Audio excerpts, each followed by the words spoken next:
Hi dears, welcome back to Aegon Learning. This is Sanjus from Aegon. നമ്മൾ നമ്മുടെ കെമിസ്ട്രിയിലെ properties of matter പദാർത്ഥ സ്വഭാവം എന്ന ചാപ്റ്ററിലെ ഒരു കുഞ്ഞു ടോപ്പിക് ഇന്ന് പഠിക്കാൻ പോവാണ്. നമുക്ക് വളരെ ഫെമിലിയർ ആയിട്ടുള്ള ഒരു ടോപ്പിക്കാണ്. Yes, different States of matter. നമ്മൾ ഓൾറെഡി കുഞ്ഞിലെ കേൾക്കുന്നതാണ് സോളിഡ്, ലിക്വിഡ്, ഗ്യാസ്, ഖരം, ദ്രാവകം, വാതകം എന്നൊക്കെ. ഇതൊക്കെ എന്താണ്? ഇതൊക്കെ നമ്മുടെ മാറ്ററിൻ്റെ ഡിഫറെൻറ്റ് ഫിസിക്കൽ സ്റ്റേറ്റ്സ് ആണ്, പദാർത്ഥത്തിൻ്റെ ഭൗതിക അവസ്ഥകളാണ്. അപ്പോൾ ഏതൊക്കെയാണെന്നുള്ളത് നമുക്കറിയാം. ഏതൊക്കെയാണ് നമ്മുടെ പദാർത്ഥത്തിൻ്റെ അവസ്ഥകൾ? യെസ്, ഖരം, ദ്രാവകം, വാതകം, സോളിഡ്, ലിക്വിഡ്, ഗ്യാസ്. അപ്പോൾ ഇതിലുള്ള കണികകളുടെ, അതായത് പാർട്ടിക്കിൾസിൻ്റെ അറേഞ്ച്മെന്റ് ഒന്ന് ശ്രദ്ധിച്ചു നോക്കിയേ. സോളിഡിൽ എങ്ങനെയാണ്? ഇവിടെ ഇങ്ങനെ ഓരോ വട്ടങ്ങളും എന്താണ്? ഓരോ പാർട്ടിക്കിൾസ് ആണ്, കണികകളാണ്. ഈ കണികകൾ ഇങ്ങനെ അടുത്തടുത്താണ് നിൽക്കുന്നത്. അപ്പോൾ സോളിഡിൽ പാർട്ടിക്കിൾസ് എങ്ങനെ അറേഞ്ച് ചെയ്തിട്ടുള്ളത്? അടുത്തടുത്താണ്. വളരെ it is packed very closely, വളരെ അടുത്തടുത്താണ്. ആൻഡ് അതിൻ്റെ ഷേപ്പ് എങ്ങനെയാണ്? അതിൻ്റെ ഒരു ഡെഫിനിറ്റ് ഷേപ്പ് ഉണ്ട്, അതേപോലെ ഒരു ഡെഫിനിറ്റ് വോളിയം ഒക്കെ ഉണ്ട് അല്ലേ. ഈ പാർട്ടിക്കിൾസ് തമ്മിൽ, കണികകൾ തമ്മിലുള്ള ആകർഷണമൊക്കെ കൂടുതലാണ് അല്ലേ, അട്രാക്ഷൻ കൂടുതലാണ്. ഇവർക്ക് ഇങ്ങനെ ഓടിപ്പോകാൻ പറ്റുമോ? മിസ്സിൻ്റെ ചുറ്റും കുറേ ആൾക്കാരുണ്ടെങ്കിൽ മിസ്സിന് പെട്ടെന്ന് ഓടിപ്പോകാൻ പറ്റുമോ? ഇല്ല, അവരിങ്ങനെ സ്റ്റക്കായി അവിടെ കിടക്കാണ്. അതാണ് നമ്മുടെ സോളിഡ്. And liquid. ലിക്വിഡ് നോക്കുന്ന സമയത്ത് നമുക്കറിയാം, എക്സാമ്പിൾ എല്ലാ ലിക്വിഡ്സ്, ദ്രാവകങ്ങൾ, വെള്ളമൊക്കെ എന്താണ്? ലിക്വിഡാണ്. അപ്പോൾ ഈ ലിക്വിഡിലെ പാർട്ടിക്കിൾസ്, കണികകൾ എങ്ങനെയാണ് അറേഞ്ച് ചെയ്തിട്ടുള്ളത്? കുറച്ച് ഡിസ്റ്റൻസ് ഉണ്ട് അവർ തമ്മിൽ, കുറച്ച് ഡിസ്റ്റൻസ് ഉണ്ട്, കുറച്ചൊക്കെ ഇങ്ങനെ മൂവ് ചെയ്യാൻ പറ്റും അല്ലേ. ആൻഡ് അതിന് പ്രത്യേകിച്ചൊരു ഷേപ്പ് ഉണ്ടോ? പ്രത്യേകിച്ച് ഷേപ്പ് ഉണ്ടാവോ? നമ്മൾ വെള്ളം എടുത്താൽ വെള്ളത്തിനൊരു ഷേപ്പ് ഉണ്ടോ? ഇല്ല. നമ്മൾ വെള്ളം ഏത് കണ്ടെയ്നറിലാണോ എടുക്കുന്നത് ആ ഷേപ്പ് ആയിരിക്കും എന്തിനുണ്ടാവുക? ലിക്വിഡ്സിന് ഉണ്ടാവുക. അപ്പോൾ ഒരു ഡെഫിനിറ്റ് ഷേപ്പ് ഇല്ല, പക്ഷെ എന്തുണ്ട്? ഒരു ഡെഫിനറ്റ് ആയിട്ടുള്ള വോളിയം ഉണ്ട്, ഒരു വ്യാപ്തമുണ്ട്. ഓക്കെ. ആൻഡ് ഇതിലുള്ള പാർട്ടിക്കിൾസ് ക്ലോസ്ലി പാക്ഡ് ആണോ? കുറച്ച് ക്ലോസ്ലി പാക്ഡ് ആണ്, പക്ഷേ സോളിഡിനെ വെച്ച് നോക്കുന്ന സമയത്ത് കുറച്ച് ഡിസ്റ്റൻസ് ഉണ്ട്. ആൻഡ് സോളിഡിനെ കമ്പയർ ചെയ്യുന്ന സമയത്ത് ഈ പാർട്ടിക്കിൾസിന്, കണികകളിന് കുറച്ചുകൂടെ ഊർജം കൂടുതലാണ്, എനർജി കൂടുതലാണ്. ആൻഡ് ലാസ്റ്റ് ഗ്യാസ്, വാതകം. വാതകത്തിൽ എങ്ങനെയാണ് പാർട്ടിക്കിൾസ്, കണികകളുള്ളത്? വളരെ ദൂരത്തിലാണ് അല്ലേ, വളരെ ദൂരത്തിലാണ്. അതായത് മിസ്സിനിങ്ങനെ ഓടിപ്പോകാൻ പാകത്തിനാണ് ചുറ്റുള്ള ആൾക്കാർ, അതായത് ഇടയിൽ കൂടെയൊക്കെ എനിക്കിങ്ങനെ ആടിപ്പാടി നടക്കാം. അതാണ് നമ്മുടെ ഗ്യാഷ്യസ് ഫോം അല്ലേ. അതിനും പ്രത്യേകിച്ച് ഷേപ്പ് ഉണ്ടോ? ഇല്ല. പ്രത്യേകിച്ച് വോളിയം ഉണ്ടോ? ഇല്ല അല്ലേ. അതായത് ഏത് കണ്ടെയ്നറിലാണോ എടുക്കുന്നത് അതിൻ്റെ ഷേപ്പിലാണ് നമ്മുടെ ഗ്യാഷ്യസ് പാർട്ടിക്കിൾസ് നിൽക്കുക. അപ്പോൾ ഈ ഗ്യാഷ്യസ് പാർട്ടിക്കിൾസ്, വാതകങ്ങളിലെ കണികകൾ എങ്ങനെയാണ്? വളരെ ഡിസ്റ്റൻസിലാണ് അല്ലേ. അവർ തമ്മിൽ വളരെ ഡിസ്റ്റൻസിലാണ്. അവർ തമ്മിലുള്ള അട്രാക്ഷൻ, ആകർഷണം എന്താണ്? വളരെ കുറവാണ് അല്ലേ. അവർ തമ്മിൽ ദൂരത്തിലാവുമ്പോൾ അട്രാക്ഷൻ ഉണ്ടാവോ? വളരെ ദൂരത്തിലാണ് അല്ലേ. അങ്ങനെയാണെങ്കിൽ നോക്കിക്കേ, ഇവിടെ എന്താ കാണാൻ പറ്റുന്നത്? സോളിഡ് ആയിട്ട് നമ്മൾ എപ്പോഴും കാണുന്നൊരു ഐസ് എക്സാമ്പിൾ ആയിട്ട് തന്നിട്ടുണ്ട്. ആൻഡ് ലിക്വിഡായിട്ട് വെള്ളമുണ്ട്, ഗ്യാസ് ആയിട്ട് ഒരു വേപ്പ് അല്ലേ, നീരാവി പോലെ കാണിക്കുന്നുണ്ട്. അപ്പോൾ ശ്രദ്ധിച്ചു നോക്കി, സോളിഡ് നിങ്ങൾ ഐസ് എക്സാമ്പിളായിട്ട് കൺസിഡർ ചെയ്യുക. ഇതെന്താണ്? ഐസാണല്ലേ. അപ്പോൾ ഐസിനെ ഞാൻ ഫ്രിഡ്ജിൽ നിന്ന് എടുത്ത് പുറത്ത് വെച്ചു.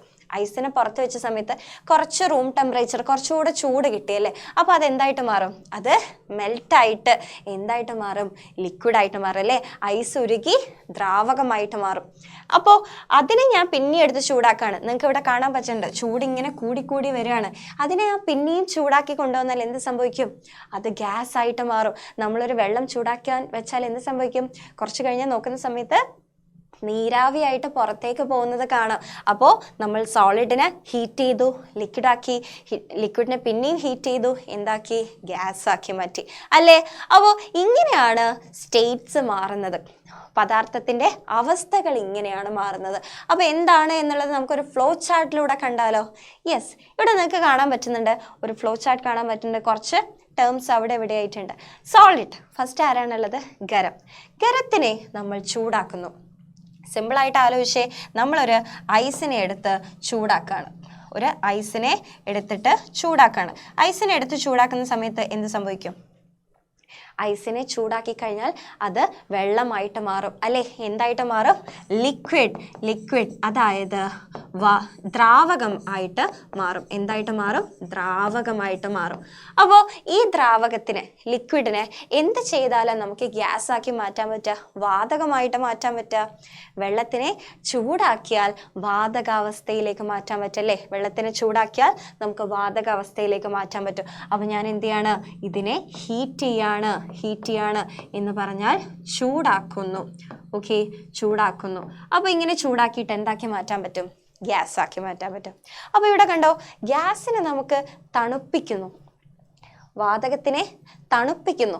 വാതകത്തിനെ തണുപ്പിച്ചാൽ ഇങ്ങനെ ലിക്വിഡ് കിട്ടും. വാതകത്തിനെ തണുപ്പിച്ചാൽ ലിക്വിഡ് കിട്ടും. നിങ്ങൾ ശ്രദ്ധിച്ചു നോക്കിയിട്ടുണ്ടോ? നമ്മളൊരു പാത്രത്തിൽ വെള്ളം എടുത്തു. ഈ പാത്രത്തിൽ വെള്ളമുണ്ട്. ഈ പാത്രത്തിൽ ഞാനിങ്ങനെ ഹീറ്റ് കൊടുക്കുകയാണ്. അപ്പോൾ എന്തായിട്ട് മാറും? ഇതിങ്ങനെ നീരാവിയായിട്ട് മാറും. ആൻഡ് ഇത് ഞാനൊരു പ്ലേറ്റ് വെച്ചിട്ട് അടച്ചു വെച്ചു.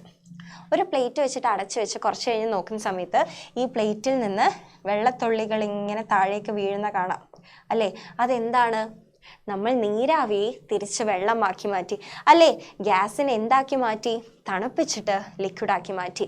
അങ്ങനെയാണെങ്കിൽ നമുക്ക് ലിക്വിഡിനെ തണുപ്പിച്ചാൽ, വെള്ളമെടുത്ത് ഫ്രിഡ്ജിൽ വെച്ച് നോക്കൂ, വെള്ളമെടുത്ത് ഫ്രീസറിൽ വെച്ച് കഴിഞ്ഞാൽ തണുപ്പിക്കലല്ലേ? തണുപ്പിച്ച് കഴിഞ്ഞാൽ എന്തും കിട്ടും? നമുക്ക് ഗരം കിട്ടും, സോളിഡ് കിട്ടും അല്ലേ? അപ്പോൾ നമ്മൾ എന്ത് ചെയ്യാണ്? നമ്മൾ കൂൾ ചെയ്യാണ് അല്ലേ? കൂൾ ചെയ്താൽ എന്ത് കിട്ടും? നമുക്ക് ഐസായിട്ട് വെള്ളത്തിനെ മാറ്റാൻ പറ്റും. ഐസ് എന്ന് പറയുന്നത് ഏത് ഫോമിലാണുള്ളത്? സോളിഡ് ഫോമിലാണ് അല്ലേ? അപ്പോൾ ഇങ്ങനെയാണ് നമ്മുടെ സ്റ്റേറ്റ്സ് ഓഫ് മാറ്റർ ചേഞ്ച് ചെയ്യുന്നത്. അപ്പോൾ ചേഞ്ച് ഇൻ സ്റ്റേറ്റ് എങ്ങനെയാണെന്ന് മനസ്സിലായല്ലോ. സോളിഡിനെ ലിക്വിഡ് ആക്കാൻ പറ്റും, സോളിഡിനെ ഹീറ്റ് ചെയ്താൽ ലിക്വിഡ് ആക്കാൻ പറ്റും, ലിക്വിഡിനെ പിന്നെയും ഹീറ്റ് ചെയ്താൽ നമുക്ക് ഗ്യാസ് ആക്കാൻ പറ്റും, ഗ്യാസിനെ നമ്മൾ തണുപ്പിച്ച് കഴിഞ്ഞാൽ ലിക്വിഡ് ആക്കാൻ പറ്റും. And this liquid can be cool to convert as solid ആക്കാനും പറ്റും. ഓക്കെ ആണല്ലോ? അപ്പോൾ ഈ ഓരോ അവസ്ഥകൾ മാറ്റുന്നത് നമ്മൾ കണ്ടു. ഈ ഓരോ അവസ്ഥകൾ മാറ്റുന്ന ഈ പ്രോസസ്സിന്, ഈ ഒരു പ്രക്രിയയ്ക്ക് ഓരോ പേരുകളുണ്ട്. അതെന്താണെന്ന് നമുക്ക് പരിചയപ്പെടണ്ടേ? യെസ്, എന്തൊക്കെയാണ്? ഇവിടെ ഇതാ സോളിഡ്, ലിക്വിഡ്, ഗ്യാസ്, ഇങ്ങനെ 3 സ്റ്റേറ്റ്സ് കാണാൻ പറ്റുന്നുണ്ട്. സോളിഡ്, ലിക്വിഡ്, ഗ്യാസ്, ഖരം, ദ്രാവകം, വാതകം അല്ലേ? ഈ ഖരത്തിനെ ദ്രാവകമാക്കാണ്, സോളിഡിനെ ലിക്വിഡ് ആക്കാണ്. ആ ഒരു പ്രോസസ്സിനെ നമ്മൾ എന്താ പറയുക? നമ്മൾ ചൂടാക്കിയിട്ട് ലിക്വിഡ് ആക്കും. ആ ഒരു പ്രോസസ്സിനെയാണ് ലിക്വിഫിക്കേഷൻ അല്ലെങ്കിൽ ദ്രവീകരണം എന്ന് പറയാം. ലിക്വിഫിക്കേഷൻ അല്ലെങ്കിൽ ദ്രവീകരണം. സോളിഡിനെ ലിക്വിഡ് ആക്കുന്നു, ഏതാണ്? ലിക്വിഫിക്കേഷൻ അല്ലെങ്കിൽ ദ്രവീകരണം. And this liquid can be converted to gas by heating. ഈ ലിക്വിഡിനെ നമ്മൾ ഗ്യാസ് ആക്കാണ്, ദ്രാവകത്തെ ചൂടാക്കി വാതകമാക്കാണ്. ഈ ഒരു പ്രോസസ്സിന് നമ്മൾ എന്താ പറയുക? നമ്മൾ വാതകമാക്കാണ്, വേപ്പർ സ്റ്റേറ്റ് ആക്കാണ്, നീരാവിയാക്കാണ്. അതിനെയാണ് വേപ്പറൈസേഷൻ അല്ലെങ്കിൽ ബാഷ്പീകരണം എന്ന് പറയാം. ബാഷ്പങ്ങൾ അല്ലെ, നീരാവി പോലെ. അപ്പോൾ വേപ്പേഴ്സ് എന്ന് ആലോചിച്ച് നോക്കുക. ലിക്വിഡിനെ വേപ്പർ സ്റ്റേറ്റിലേക്ക്, ഗാഷ്യസ് സ്റ്റേറ്റിലേക്ക് മാറ്റുന്നതിനെ നമ്മൾ വേപ്പറൈസേഷൻ അല്ലെങ്കിൽ ബാഷ്പീകരണം എന്ന് പറയും. അപ്പോൾ ഈ വാതകത്തെ നമുക്ക് എങ്ങനെ ഖരമാക്കി മാറ്റാൻ പറ്റും? വാതകത്തെ എനിക്ക് എന്ത് ചെയ്യണം? ഖരമാക്കി മാറ്റണം. അതിന് ഞാൻ എന്ത് ചെയ്താൽ മതി? ഘനീഭവിക്കൽ ചെയ്താൽ മതി. അതായത് സോൾട്ടിഫിക്കേഷൻ ചെയ്താൽ മതി. എന്ത് ചെയ്യും? നമ്മൾ സോൾട്ടിഫിക്കേഷൻ ചെയ്യും. ഇതൊരു ഇമ്പോർട്ടൻ്റ് ആയിട്ടുള്ള സ്റ്റെപ്പാണ്. അതായത് നമ്മൾ എന്ത് ചെയ്യാണ്? നമ്മൾ വാതകത്തെ ഡയറക്റ്റ്ലി ഖരമാക്കുകയാണ്. ഓക്കെ, ഇമ്പോർട്ടൻ്റ് ആയിട്ടുള്ള ഒരു പ്രോസസ്സാണ്. അതിനെയാണ് നമ്മൾ എന്ത് പറയുക? ഘനീഭവിക്കൽ അല്ലെങ്കിൽ സോളിഡിഫിക്കേഷൻ എന്ന് പറയാം. അപ്പോൾ ഒരു ഫ്ലോ ചാർട്ട് നിങ്ങൾ കണ്ടല്ലോ അല്ലേ? നമ്മൾ ആദ്യം സോളിഡിനെ ലിക്വിഡാക്കി, ലിക്വിഡിനെ ഗ്യാസ് ആക്കി, ഗ്യാസിനെ സോളിഡ് ആക്കി. ഇനി നേരെ തിരിച്ചൊന്ന് പോയി നോക്കിയാലോ? തിരിച്ചു പോവാം. അതായത് നമ്മൾ എന്ത് ചെയ്യാണ്? സോളിഡിനെ ഡയറക്റ്റ്ലി ഗ്യാസ് ആക്കാണ്. നിങ്ങൾ കണ്ടിട്ടുണ്ടാവും സോളിഡ്, ഫോർ എക്സാമ്പിൾ കർപ്പൂരം. ഈ കർപ്പൂരത്തിനെ ചൂടാക്കിയാൽ എന്ത് സംഭവിക്കും? കർപ്പൂരം ഡയറക്റ്റ്ലി ആവിയായി പോവുകയല്ലേ ചെയ്യുന്നത്, അല്ലാതെ വെള്ളമാവുന്നുണ്ടോ? നമുക്കറിയാം സോളിഡ്, ലിക്വിഡ്, ഗ്യാസ് ആണ് അല്ലേ? സോളിഡ്, ലിക്വിഡ്, ഗ്യാസ് ആണ്. ഖരം, ദ്രാവകം, വാതകം.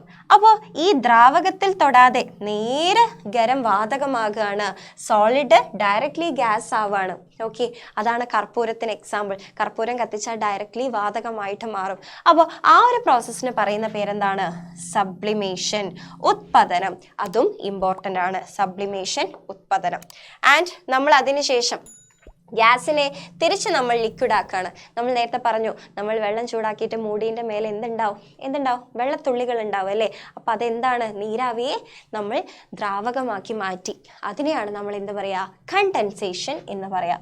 കണ്ടൻസേഷൻ അതായത് സാന്ദ്രീകരിച്ചെടുക്കുക. ആൻഡ് ഈ ലിക്വിഡിനെ നമുക്ക് തിരിച്ച് എന്താക്കി മാറ്റണം, സോളിഡ് ആക്കി മാറ്റണം അല്ലേ. ലിക്വിഡിനെ സോളിഡ് ആക്കണം, ദ്രാവകത്തെ നമുക്ക് ഖരമാക്കണം. ഇതിനാണ് നമ്മൾ സോൾഡിഫിക്കേഷൻ എന്ന് പറയുന്നത്. എന്ത് പറയും, സോൾഡിഫിക്കേഷൻ എന്ന് പറയും. അപ്പോൾ എങ്ങനെയാണ് അവസ്ഥകൾ മാറുന്നത്, പദാർത്ഥത്തിൻ്റെ സ്റ്റേറ്റ്സ് അല്ലേ, ഫിസിക്കൽ സ്റ്റേറ്റ്സ് ഓഫ് മാറ്റർ എങ്ങനെയാണ് ചേഞ്ച് ചെയ്യുന്നത്, പദാർത്ഥങ്ങളുടെ ഭൗതിക അവസ്ഥകൾ എങ്ങനെയാണ് മാറുന്നത് മനസ്സിലായല്ലോ. അപ്പോൾ ഇത് ഓർത്ത് വെക്കുക, നമുക്ക് നമ്മുടെ ലൈഫിൽ ത്രൂ ഔട്ട് ആവശ്യമുള്ളൊരു ടോപ്പിക്കാണ്. അപ്പോൾ അടുത്ത ടോപ്പിക്കുമായിട്ട് നമുക്ക് വീണ്ടും കാണാം. ബൈ.